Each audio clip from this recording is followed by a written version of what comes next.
Guess who's secretly a millionaire? That's all it took. 6 words from Jillian's mouth, and suddenly every head in the conference room swiveled toward me. I felt the blood drain from my face as my stomach dropped through the floor. Have you ever had that nightmare where you're standing in front of a crowd completely naked? This was worse. This was my financial nakedness, exposed without my consent, in front of 14 coworkers who, until that precise moment, had viewed me as their equal. I still remember the exact smell of the room, coffee, dry erase markers, and the distinct scent of someone's morning protein bar peanut butter, I think. Details you notice when your world is imploding. I'm Tessa, by the way, 34, content strategist at Brightline Media, caffeine-dependent, and, until that Monday morning, just another underpaid creative scraping by in Seattle. Not a trust fund baby, not someone born into money, just a woman who'd spent 12 years building a career while eating ramen more nights than I care to admit. Wait, before I get too deep into this, please like this video, subscribe if you haven't already, and drop a comment telling me where you're watching from. This story took me 2 years to be ready to tell, and knowing I'm not just screaming into the void would help more than you know. Okay, back to the conference room from hell.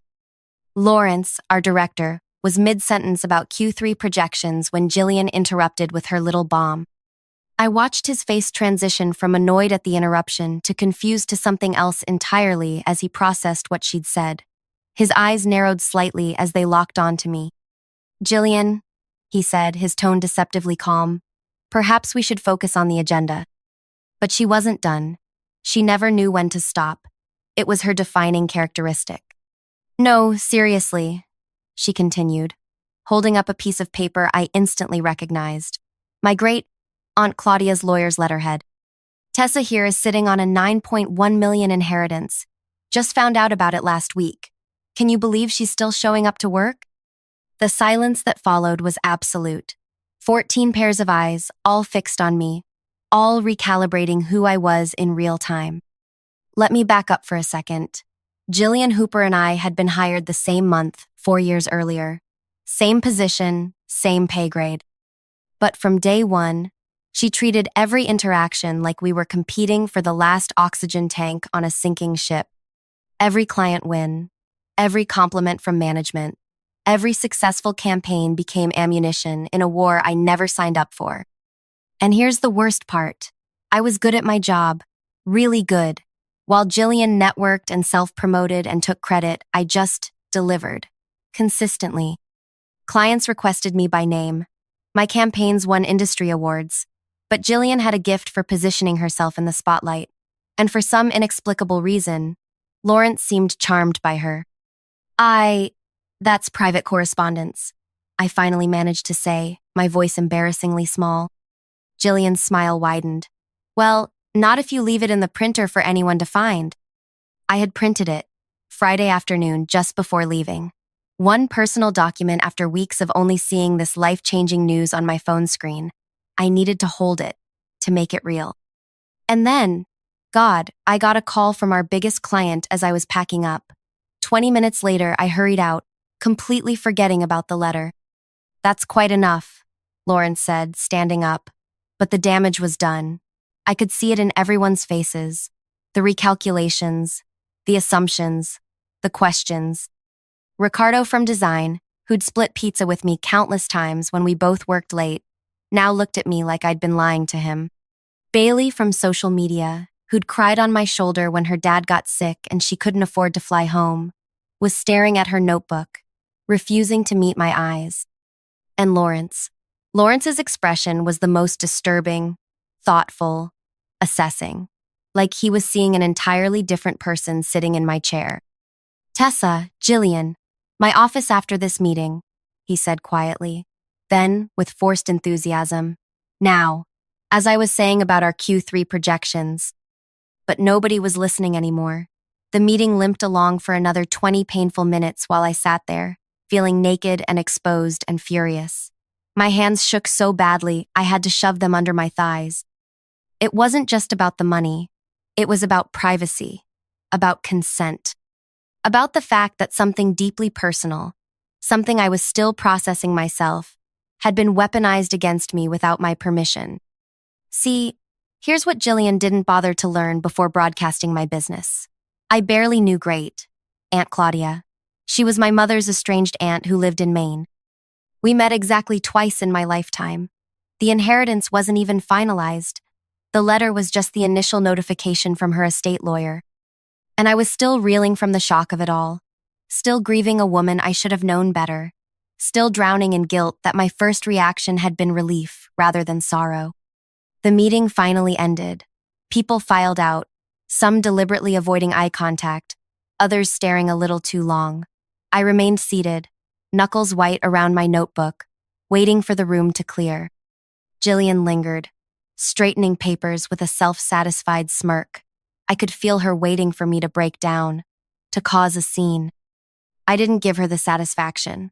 My mother, perpetually broke but stubbornly dignified, had taught me better than that. When everyone else was gone, I stood up, smoothed my skirt, and looked directly at her. "You had no right," I said quietly. She shrugged.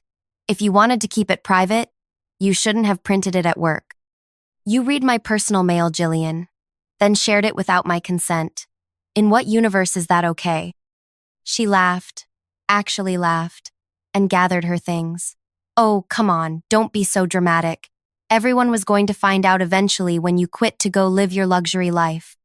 "That's not," I started, but she was already walking out. "Lawrence is waiting," she called over her shoulder. I took a moment to breathe, to push down the rage that threatened to choke me. Then I followed her to Lawrence's office. His assistant gave me a pitying look as I passed. Great. News travels fast. Lawrence's office had always intimidated me, all glass and chrome and expensive art pieces he'd pretend to understand if asked. He was seated behind his massive desk, Jillian already comfortably arranged in one of the visitor chairs, legs crossed, completely at ease. "Close the door, Tessa," he said. I did, then took the remaining seat, spine straight, chin up. Dignity, I reminded myself. Always dignity. "So," Lawrence began, steepling his fingers, "this is unexpected." "Lawrence, Let me finish," he cut me off. "I want to address the immediate issue first. Jillian, while your discovery is interesting, going through someone else's printed materials is inappropriate and potentially a violation of company policy." A flicker of surprise crossed Jillian's face. She hadn't expected even this mild rebuke. "I didn't go through anything," she protested. "It was sitting right there in the printer tray. Anyone could have seen it." Lawrence nodded thoughtfully. "Regardless, sharing personal information about a colleague in a team meeting shows poor judgment." I felt a momentary surge of vindication, which evaporated with his next words. "That said, Tessa, this does raise some questions about your continued employment here." My jaw tightened. "Excuse me?" "Well," he said, leaning back in his chair, "you have to admit this changes things. If you're coming into this kind of money, I imagine your priorities will shift." "My priorities haven't changed at all," I said firmly. "And frankly, my personal finances are none of the company's business." Jillian snorted softly. Lawrence ignored her. Of course. But from a practical standpoint, we need to consider the team dynamics. People who are financially secure often lack the hunger that drives innovation." I couldn't believe what I was hearing. "Are you suggesting I'd be less committed to my work because of this inheritance? That's ridiculous. I haven't even received any money yet." "The letter was just a notification." "Nevertheless," Lawrence continued, "perception matters. The team may question your commitment now. The only reason they'd question anything is because Jillian deliberately created this situation," I said, my voice rising despite my best efforts to stay calm. Lawrence held up a placating hand.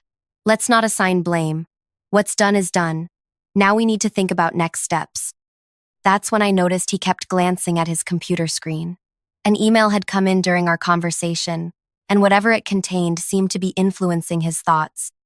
"What next steps?" I asked, a sense of dread building. Lawrence cleared his throat.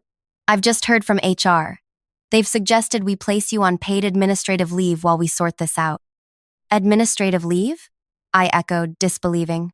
"For what possible reason?"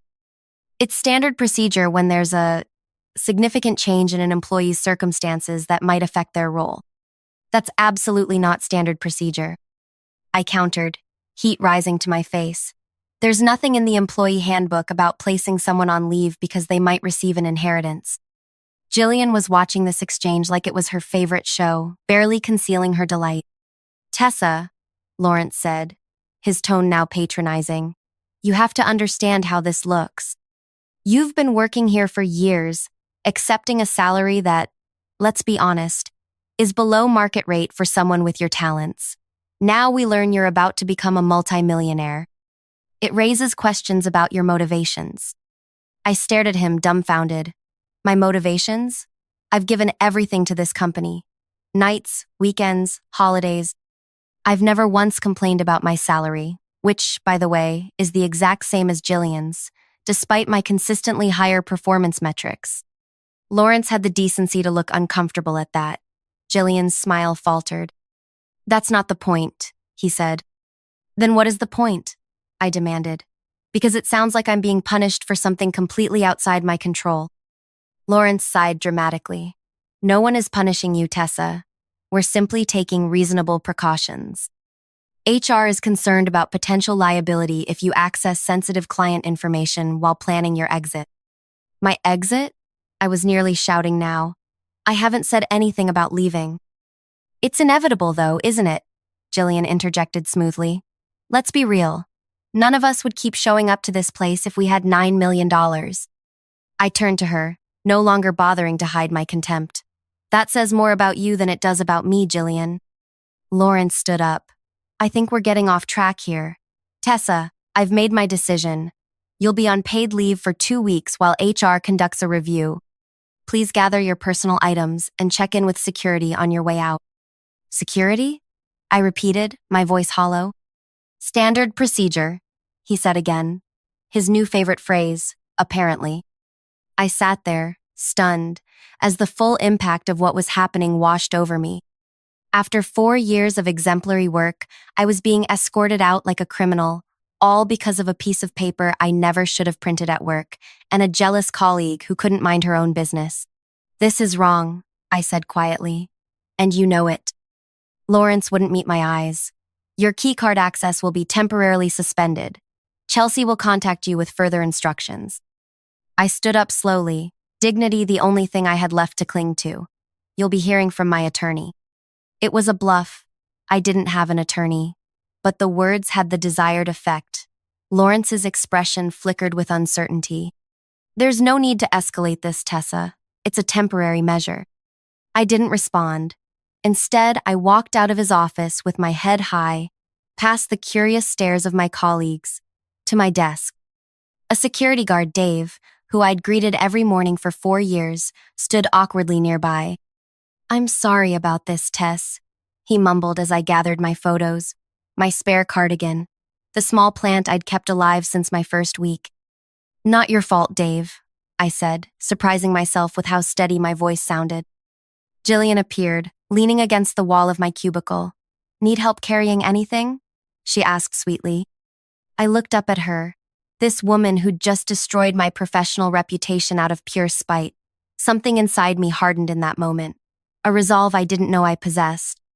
You know what the difference is between us, Jillian, I said quietly, so only she could hear. You saw that letter and immediately thought about how to use it against me. I would never do that to you. Not in a million years. Her smile faltered slightly. That's because you're weak, she replied, but there was a hint of defensiveness in her tone. I finished packing my things into a cardboard box that someone, probably Chelsea from HR, had thoughtfully provided. As Dave escorted me toward the elevator, I could feel everyone watching.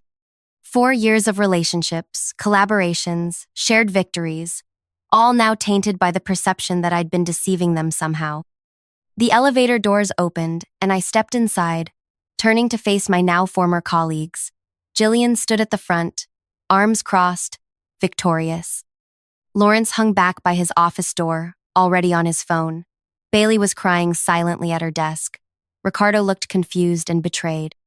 As the doors began to close, I made a split-second decision. I set down my box, stuck my hand out to hold the elevator, and spoke clearly, loudly enough for everyone to hear. Just so you all know, my great-aunt Claudia died 3 weeks ago. I met her twice in my life. Once when I was 7, once when I was 22. I had no idea she had money. No idea she even knew I existed. I'm still in shock. Still grieving someone I should have known better. Still processing all of this. I didn't tell anyone because I'm still coming to terms with it myself. But sure, go ahead and decide what kind of person I am based on a piece of private correspondence that should never have been shared. The office was completely silent. Also, I added, picking up my box again, whoever took the last coffee without starting a new pot every single day for the past year? It was Jillian. She admitted it to me months ago and laughed about how everyone blamed the interns. The elevator doors closed on Jillian's outraged face, and I finally allowed the tears to come as I descended to the lobby, escorted by a sympathetic security guard, unemployed for the first time in my adult life. I had no idea what I was going to do next, but I knew one thing for certain. This wasn't over. Not by a long shot. The first thing I did after getting escorted out of the building was sit in my car and scream. Like full-on primal scream. Windows up, face buried in my jacket to muffle the sound, but still. I screamed until my throat hurt. Until the security guard patrolling the parking lot gave me a concerned look. Until the pressure in my chest loosened just enough that I could breathe again. Then I called my mom. They did what? She was furious in that quiet, intense way that's scarier than yelling. Based on a letter they had no right to read? Baby, that's not legal. That's not even close to legal. I don't know, Mom. I sighed, pulling out of the parking lot for what might be the last time. The HR handbook probably has some vague language they can twist to justify it. Doesn't matter what their handbook says. They can't discriminate against you because you might come into money. That's financial discrimination or something. I almost smiled at her improvised legal terminology. My mom had raised me alone after my dad split when I was 4. She'd worked 3 jobs sometimes, always just keeping us afloat, never quite drowning but never really swimming either. She knew about unfairness in ways most people couldn't imagine. I'll figure it out, I promised her. How are you feeling today? Did the new medication help with the pain? See, here's something else Jillian didn't know when she decided to broadcast my business. My mom had been diagnosed with rheumatoid arthritis 2 years earlier, the really aggressive kind. She'd had to stop working, and her medical bills were, well, let's just say that inheritance letter wasn't just surprising. It was a literal answer to prayers I'd stopped believing would be answered. I didn't go straight home after leaving Brightline. I couldn't face my empty apartment, the walls still covered in sticky notes for projects I was no longer responsible for. Instead, I drove to Puget Sound and parked where I could see the water. Rain streaked my windshield, because of course it was raining. Seattle doesn't believe in giving you emotional space when you're having a crisis. I called Great-Aunt Claudia's attorney, a gentle-voiced man named Stephen who sounded perpetually surprised, like everything that happened was just slightly more interesting than he'd anticipated. Ms. Harlow, yes, hello, he said when I identified myself. I was planning to call you tomorrow with an update. The paperwork is progressing smoothly. That's good, I said, watching ferry boats in the distance. But I actually have a somewhat urgent question. The letter you sent me, is the amount definite? Is it really going to be 9.1 million? Well, he said, papers shuffling in the background. That's the estimated value of the estate after taxes. There might be slight variations depending on the real estate appraisals and market fluctuations of her investment portfolio. But yes, that figure is reasonably accurate. I pressed my forehead against the steering wheel. And how long before funds are dispersed? He supplied helpfully. Given the straightforward nature of Ms. Claudia's will and the lack of contestation from other parties, I would estimate 3 to 4 months for the bulk of liquid assets. The property transfers might take slightly longer. 3 to 4 months. I had emergency savings to cover maybe 6 weeks of expenses, maximum. Is there any way to expedite? I started, then stopped myself. Never mind, thank you for the information. After hanging up, I just sat there, watching raindrops race each other down my windshield, feeling oddly detached from reality. $9 million. An amount of money so large my brain couldn't really process it. Money that would change everything eventually. But not today. Today, I was just a woman who'd been publicly humiliated and lost her job for no good reason. I gave myself exactly 1 hour to feel sorry for myself. Then I started my car and drove to the public library. You want to know the first thing I researched? Not how to spend millions or best luxury vacations. I looked up Washington state employment law, wrongful termination, privacy rights in the workplace. 3 hours later, I had filled a notebook with information and formed the beginning of a plan. Not for revenge, exactly, I'm not naturally vindictive, but for justice, for consequences. By the time I got home that evening, I'd scheduled consultations with 2 employment attorneys for the following day. I'd also applied for 4 jobs at competing agencies, updated my LinkedIn profile, and ordered Thai food because sometimes self-care looks like pad see ew and mango sticky rice. That night, I finally let myself read the comments on the post I'd made earlier. A vague, "Some people really show their true colors when they think you have something they want," that had garnered sympathy reactions from friends who had no idea what had actually happened. I couldn't tell the whole story yet, not while I was exploring legal options, but I needed people to know I was okay, that I wasn't defeated. The next morning, I woke up with purpose and a massive tension headache, but that's beside the point. My first attorney consultation was eye-opening. Lisa Chen, a sharp-eyed woman with a no-nonsense attitude, listened to my story without interrupting, occasionally making notes. "They really escorted you out with security?" she asked when I finished. "Based on a personal letter someone else read without permission?" I nodded. "And you have documentation of your performance reviews? The awards you mentioned?" "Everything," I confirmed. 4 years of exemplary reviews, client testimonials, industry recognition. She tapped her pen against her legal pad. "Ms. Harlow, I don't typically say this in initial consultations, but you have a strong case for wrongful termination and invasion of privacy. The fact that they placed you on administrative leave rather than firing you outright suggests they know they're on shaky ground legally." Hope flickered in my chest. "So you think I should fight this?" "I think we should start by sending a strongly worded letter outlining the potential claims and requesting a meeting. Companies like Brightline typically want to avoid negative publicity, especially in cases with clear merit, but you should be prepared for them to dig in their heels initially." I left her office with a contract signed and a strange sense of calm. For the first time since Jillian had held up that letter, I felt like I was regaining control. The second attorney said essentially the same thing, though he emphasized the potential for a substantial settlement if we pushed hard enough. I decided to go with Lisa. Something about her measured approach felt right for what I wanted to accomplish. 2 days later, Lawrence called me. His voice had that forced casualness that people use when they're trying to manipulate you. "Tessa, how are you? I was just checking in to see how you're doing with this little break." I sat up straighter even though he couldn't see me. "I'm doing fine, Lawrence. Just consulting with my employment attorney about next steps." The silence that followed was deeply satisfying. "Attorney?" he finally said. "Tessa, that seems extreme. This is just a standard HR procedure while we sort things out." "Is it standard procedure to escort a top-performing employee out of the building based on private financial information that was obtained and shared without consent?" "Because my attorney finds that particular standard questionable." Another pause.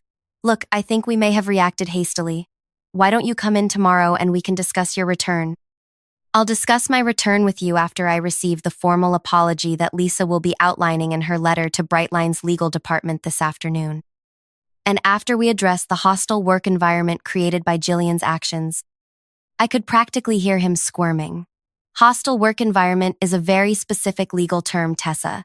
I'm not sure that—" "Like I said, Lawrence, I'll let my attorney handle the specifics.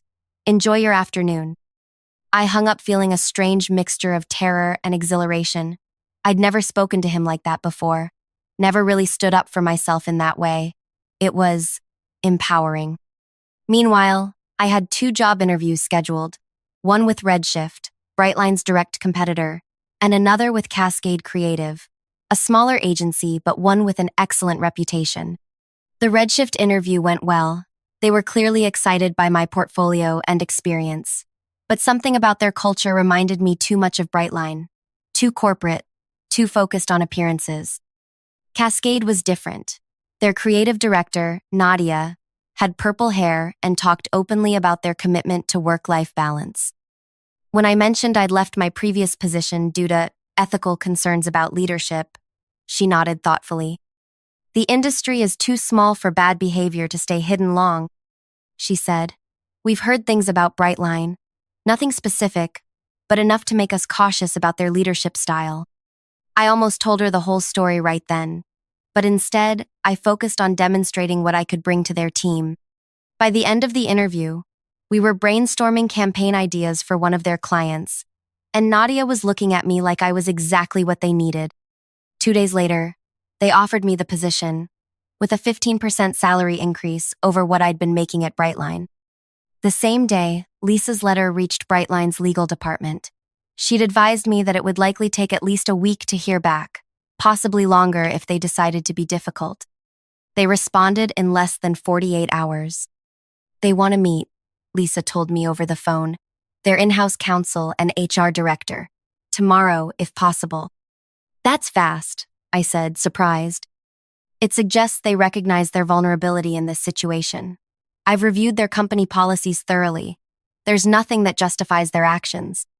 Additionally, Washington has strong privacy protection laws that likely were violated when your colleague accessed and shared your personal correspondence.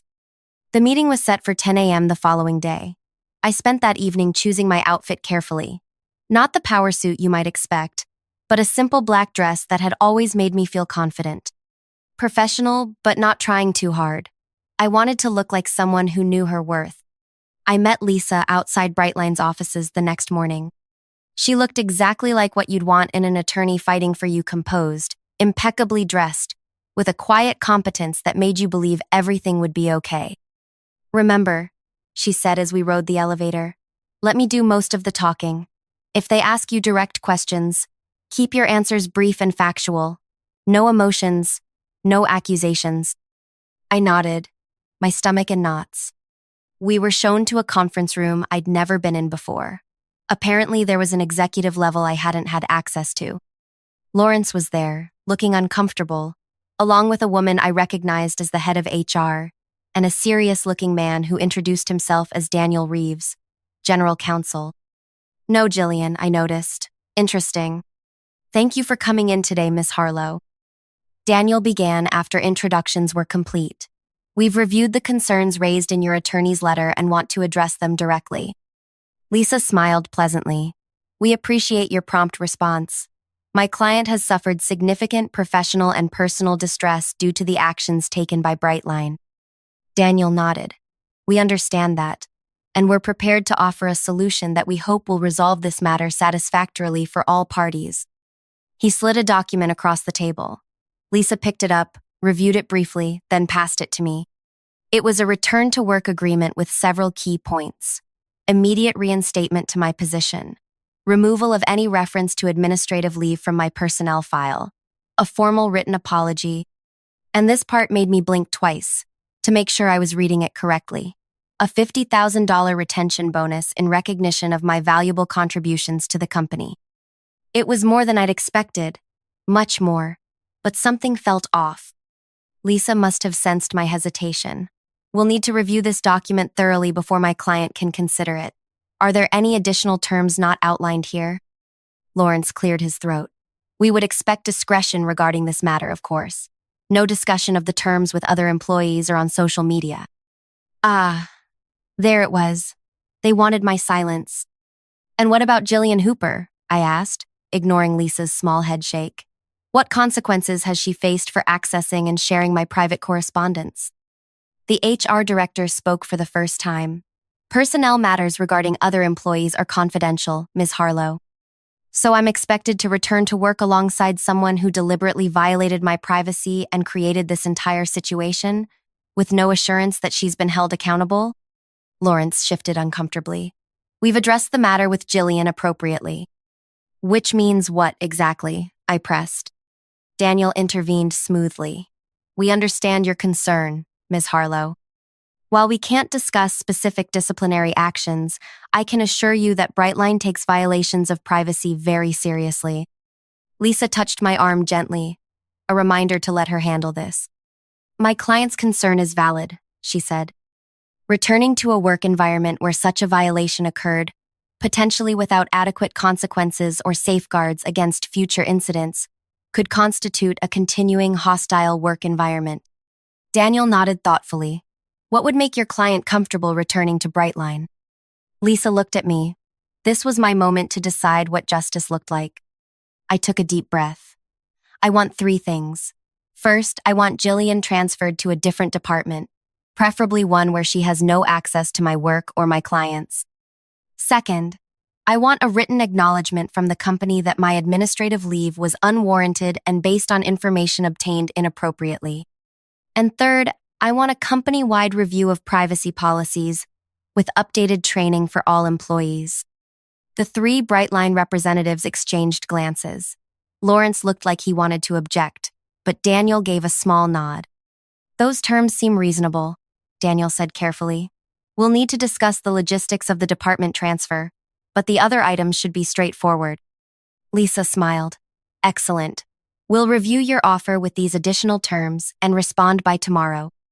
As we stood to leave, I had one more question. Just out of curiosity, why did you respond so quickly to our letter? Most companies would drag this out, wouldn't they? Daniel hesitated, but Lawrence answered, his voice tight. Jillian apparently has a history of similar behavior at her previous employer. Something that didn't come up in her background check but emerged during our investigation of this incident. So they knew they'd enabled someone with a pattern of problematic behavior. No wonder they were eager to settle. Outside in the hallway, Lisa gave me an approving look. Well done in there. Very reasonable requests that put the focus on systemic issues rather than personal grievances. I smiled, feeling lighter than I had in days. I just want things to be fair. Fair is good, she agreed. But don't forget, they offered you $50,000 because they know they're vulnerable. We should probably ask for $75,000 in our counter. We settled on $65,000, which Brightline accepted without pushback. The agreement was finalized the next day, with all my conditions met. Jillian would be transferred to their satellite office in Tacoma, a significant commute from her Seattle apartment. The company would issue a statement acknowledging the improper handling of my leave. And a privacy training program would be developed and implemented within 60 days. I should have felt victorious. Instead, I felt conflicted. The night before I was scheduled to return to Brightline, I sat on my balcony with a glass of wine, watching the city lights and thinking about what I really wanted. $9 million was coming my way. Not tomorrow, not next week, but soon enough.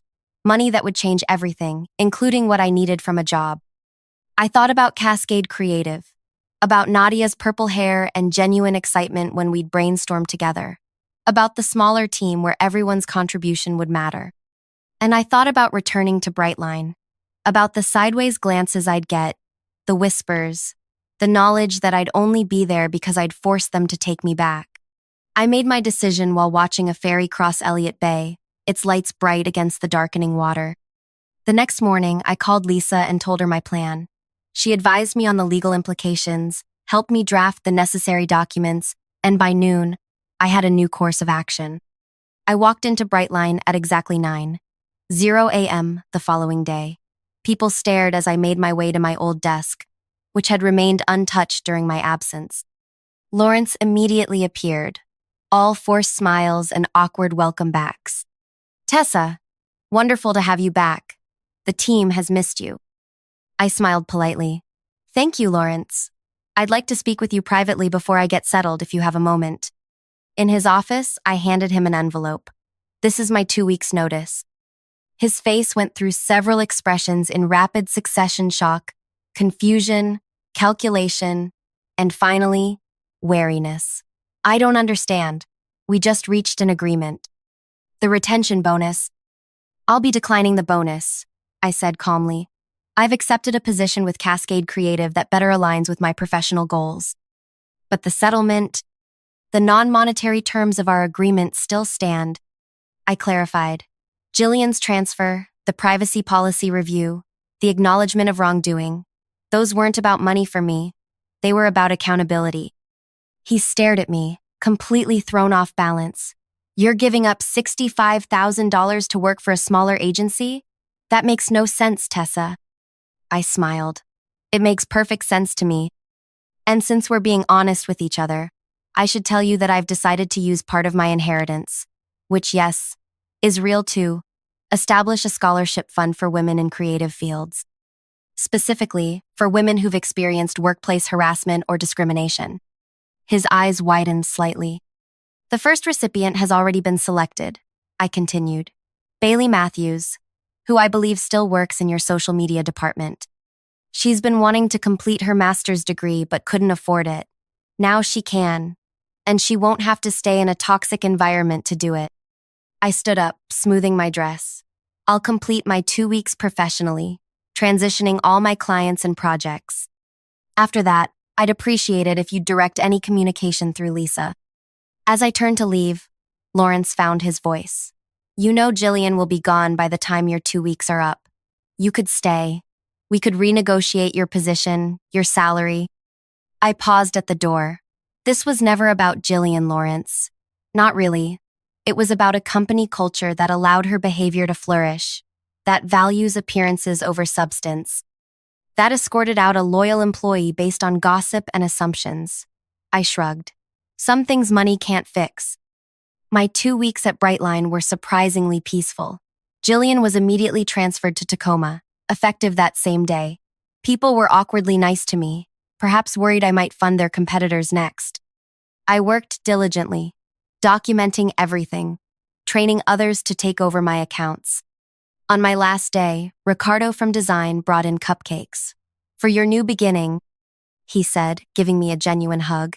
And I'm sorry I didn't reach out during, I hugged him back. It's okay. We're good.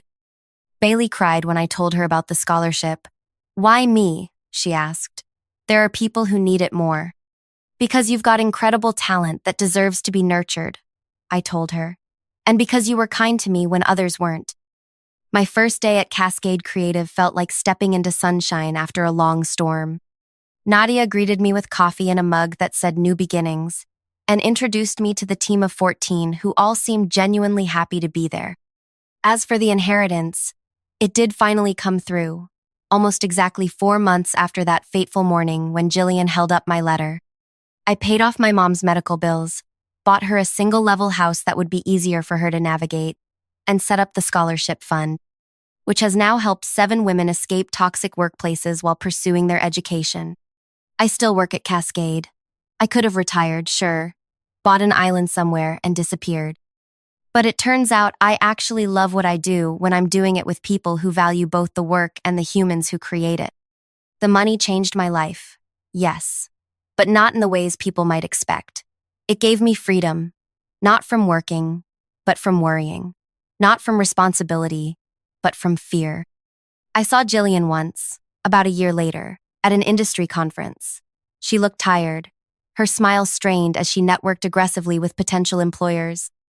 I heard through the grapevine that she'd been let go from Brightline's Tacoma office after 6 months, something about fit issues. She spotted me across the room, hesitated, then deliberately turned away. I didn't follow. Some people never learn, and it's not my job to teach them. Last I heard, Lawrence took early retirement after Brightline was acquired by a larger agency. The new management apparently found some irregularities in how he'd been running things. Karma, working in mysterious ways. So, that's my story. From humiliation to vindication, from victim to, well, not victor exactly. Just someone who refused to let other people define her worth. Oh, and if you're wondering, yes, I did eventually print out another copy of that inheritance letter, but this time I used my home printer. Some lessons you only need to learn once. If you've ever had someone try to use your success or good fortune against you, drop a comment below. I read them all. And don't forget to like and subscribe for more stories about life's unexpected turns and the satisfaction of standing your ground when it matters most. Because sometimes the best revenge isn't revenge at all. It's living well, on your own terms, without apology.